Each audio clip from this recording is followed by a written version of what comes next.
I just discovered the California DMV kiosks, and they are a game changer.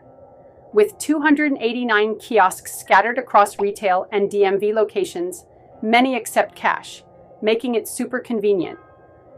You can renew your vehicle registration and get your sticker on the spot. No more waiting in long lines. Need to file for planned non-operation status? Done. Want to pay a vehicle registration suspension reinstatement fee? Easy. You can even submit a non-use affidavit or remove one if you need to. If the vehicle insurance program asks for proof of insurance, you can handle that right there too.